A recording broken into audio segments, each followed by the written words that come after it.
Hi అండి, welcome to my channel Usha 456 cooking and vlogs. Friends అందరూ ఎలా ఉన్నారు? నేనైతే చాలా బాగున్నానండి. ఈరోజు అయితే నేను పప్పు మెంతికూర చేస్తున్నానండి. ఇదిగోండి, ఇది మెంతికూర. చాలా ఫ్రెండ్స్, ఈరోజు అయితే నేను ఇదిగోండి పప్పు మెంతికూర, ఇది పప్పు మెంతికూర చేస్తున్నానండి. చాలా టేస్ట్గా ఉంటుంది. హోటల్ కన్నా చాలా టేస్ట్గా అయితే ఉంటుందండి. ఒకసారి మీరు కూడా ట్రై చేసి చూడండి. దీనికోసం నేను 5 చిన్న మెంతికూర కట్టలను అయితే తీసుకున్నానండి. ఇవి 20 రూపాయలకి అయితే నాకు వచ్చాయి. బాగా చాలా చిన్న కట్టలండి. 20 రూపాయలకి అయితే 5 కట్టలు ఇచ్చారు. వీటినైతే ఇప్పుడు మనం శుభ్రం చేసుకుందాము. మెంతికూర చాలా మంచిదండి ఆరోగ్యానికి. ఇందులో విటమిన్స్ అవి చాలా ఎక్కువగా ఉంటాయి. ఈ కట్టలను నేను శుభ్రం చేసుకొని ఆకులన్నీ బాగా తుంచుకున్నానండి.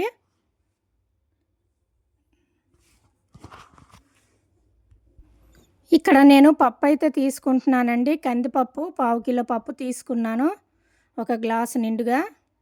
ఈ పప్పునైతే మనం శుభ్రంగా 3 సార్లు అయితే కడిగి క్లీన్ చేసి పెట్టుకుందామండి.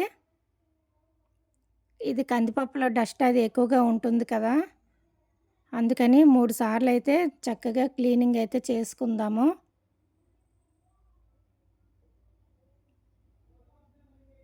పప్పు మెంతికూర చాలా టేస్ట్గా ఉంటుందండి. నేను వండే విధంగా కానీ మీరు వండినట్లయితే ప్రతిసారి కూడా మీరు ఇలాగే కూర అయితే ప్రిపేర్ చేసుకుంటారు. చాలా టేస్ట్గా ఉంటుంది.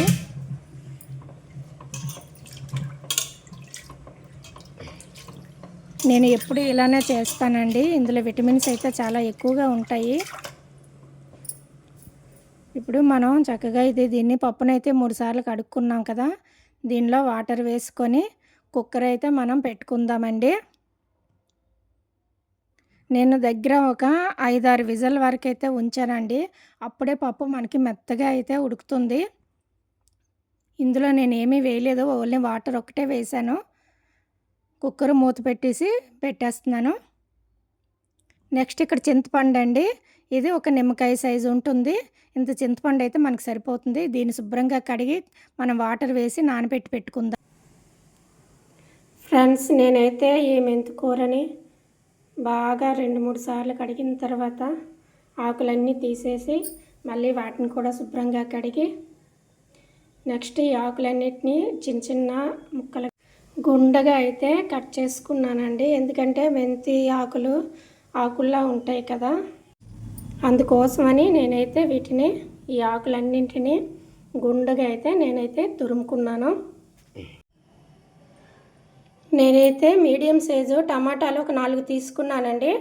వాటిని చిన్న ముక్కలుగా కట్ చేసి అయితే నేను రెడీగా పెట్టుకున్నాను. 3 ఉల్లిపాయలు అయితే నేను తీసుకున్నానండి. వాటిని కూడా చిన్న ముక్కలుగా కట్ చేసి పెట్టుకున్నాను. అలాగే పచ్చిమిర్చి అయితే ఒక 3 తీసుకున్నాను.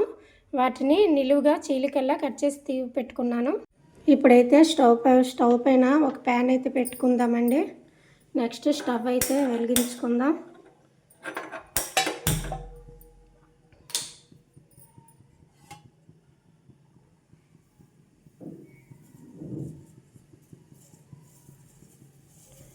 ప్యాన్ కొంచెం హీట్ ఎక్కిన తర్వాత ఆయిల్ వేసుకుందాము.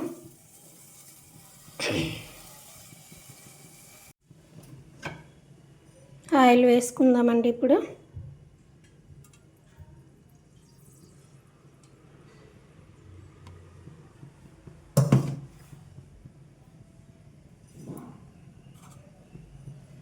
ఆయిల్ వేడెక్కిన తర్వాత మనం కట్ చేసి పెట్టుకున్న ఉల్లిపాయ ముక్కలు, పచ్చిమిర్చి ముక్కలను అయితే వేసుకుందాం.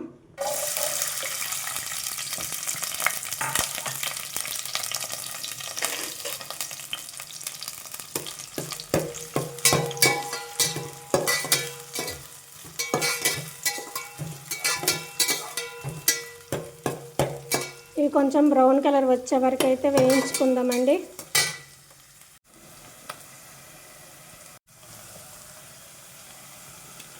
ఉల్లిపాయ ముక్కలు ఎర్రగా ఏగిపోయాయండి. ఇప్పుడు టమాటాలు వేసుకుందాం.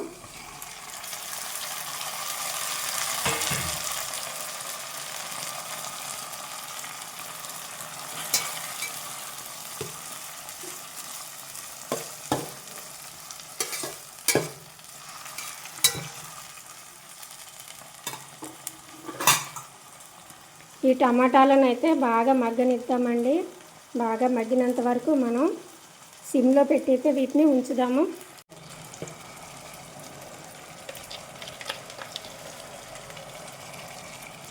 ఇందులోనే మనం కొంచెం సాల్ట్ వేసుకున్నామంటే మనకి తొందరగా ఉడికిపోతాయండి టమాటాలు.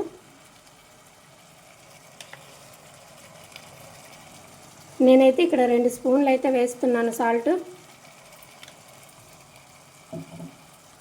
తర్వాత పప్పులో మనం చూసుకొని తగ్గించుకోవచ్చు.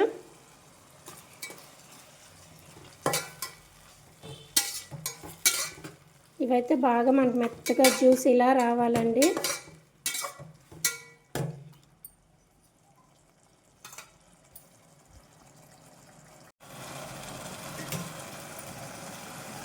టమాటాలు అయితే మెత్తగా ఉడికిపోయాయండి. చూసారా జ్యూసీగా ఎలా వచ్చిందో. ఇప్పుడు ఇందులో మనం మెంతి ఆకులు అయితే వేసుకుందామండి.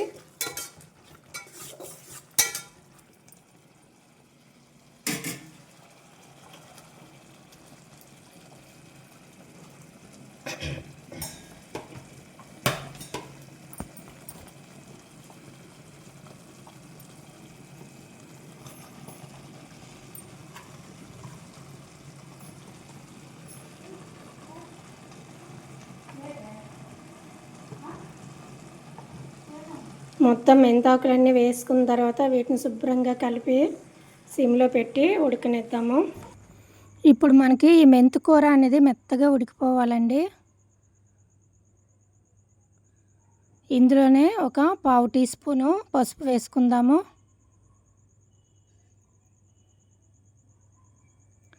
తర్వాత ఒక 2 టేబుల్ స్పూన్లు కారం వేసుకుందాము.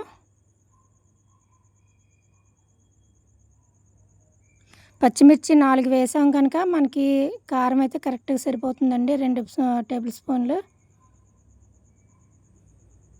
కారం వేసిన తర్వాత ఇది బాగా కలుపుకోవాలి.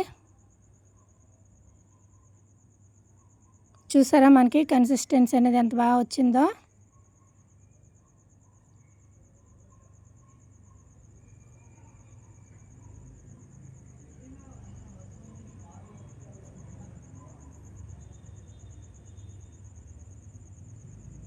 ఇప్పుడు మనకి చక్కగా ఉడికిపోయిందండి.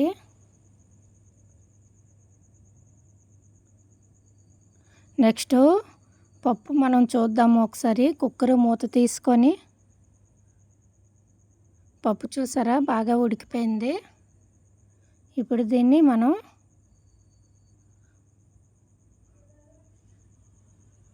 పప్పు గుత్తితో చక్కగా మెదుపుకుందాము.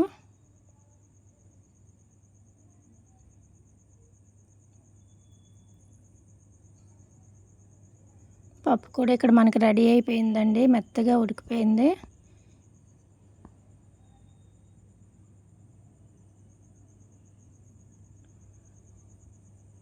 దీన్ని ఈ మెంతి కూరలో వేసుకుందాము. ఇప్పుడు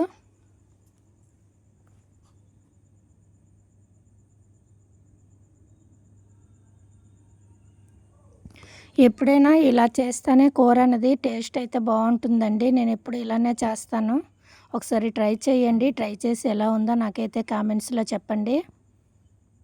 ఫ్రెండ్స్, నా ఛానల్ని ఎవరైనా ఫస్ట్ టైం కానీ చూస్తున్నట్లయితే ప్లీజ్ సబ్స్క్రైబ్ చేయండి. అలాగే ఈ వీడియో కనుక మీకు నచ్చినట్లయితే లైక్ చేసి షేర్ చేసి కామెంట్స్ కూడా పెట్టండి.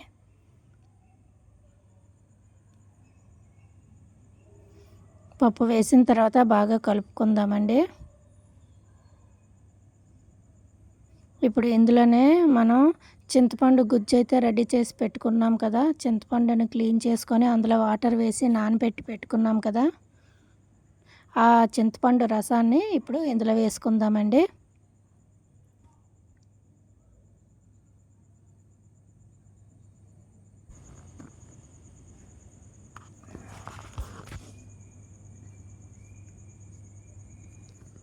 మరీ చిక్కగా కాకుండా మరీ పలుచగా కాకుండా కొంచెం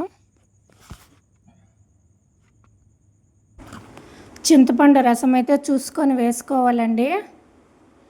మనకి పప్పు అనేది ఎప్పుడైనా కొంచెం మరీ చిక్కగా కాకుండా పలుచగా కాకుండా మీడియంగా ఉంటేనే బాగుంటుంది. ఆ టేస్ట్ అనేది మనకి బాగుంటుంది. ఇప్పుడు దీన్నైతే బాగా ఉడకనివ్వాలి. ఆ చింతపండు రసం అనేది ఈ పప్పుకి, మెంతి కూరకి బాగా పట్టేటట్లుగైతే కొంచెం ఉడకనిద్దాము. చూసారా, ఈ చిక్కదనం అయితే మనకు సరిపోతుంది కరెక్ట్గాను. మరీ పలచగా చేసినా కూడా మనకి పప్పు టేస్ట్ అనేది రాదు. అలానే చిక్కగా చేసినా కూడా బాగుండదండి.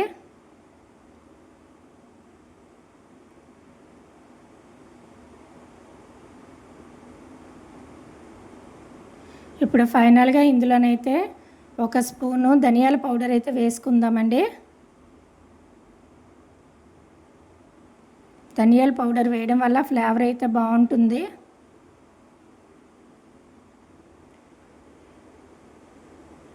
ఇప్పుడు చక్కగా కలుపుకుందాము. ఇప్పుడే ఉప్పు చూసుకోవాలండి, మనకి కరెక్ట్గా సరిపోయిందో లేదా అనేది. నెక్స్ట్ పోపు అయితే రెడీ చేసుకుందామండి. స్టవ్ మీద అయితే ఒక ప్యాన్ పెట్టుకుందాము. అందులో ఆయిల్ వేసుకొని కొద్దిగా ఆవాలు అయితే వేసుకుందామండి. ఆవాలు చిటపట్లాడుతున్నప్పుడు అందులోనే కొంచెం మినపగుళ్ళు వేసుకుందాము.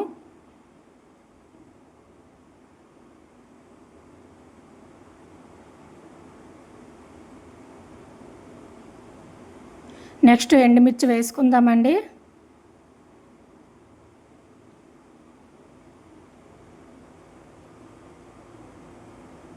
నెక్స్ట్ జీలకర్ర వేసుకుందామండి. చివరిగా వెల్లుల్లిపాయలు అయితే మనం చక్కగా దంచి వేసుకుందామండి. నాకు కరివేపాకు అయితే దొరకలేదు, అందుకే నేను కరివేపాకు అయితే వేయడం లేదండి. ఇందులో పోపులో కరివేపాకు వేస్తే ఇంకా బాగుంటుంది తాలింపుకి.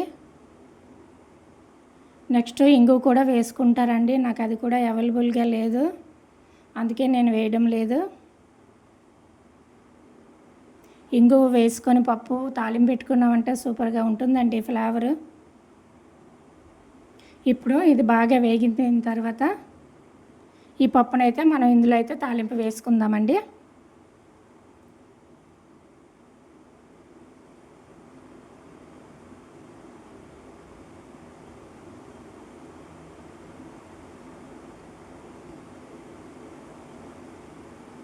పప్పు అయితే చాలా చాలా టేస్టీగా ఉంటుంది. ఒకసారి మీరైతే ట్రై చేసి నాకైతే కామెంట్స్లో చెప్పండి ఫ్రెండ్స్.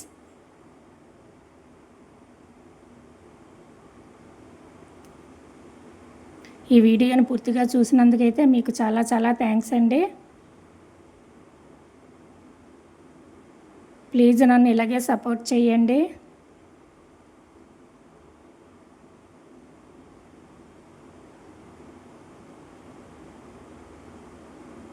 మనం మొత్తం వేసేసుకుందామండి ఇప్పుడు పప్పుని తాలింపులోకి.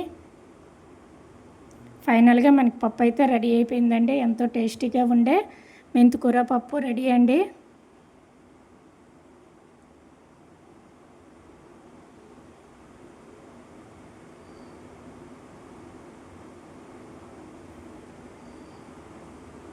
Thank you for watching friends. Thank you. Please support me. Me support ఎప్పుడూ నాకు ఉండాలండి.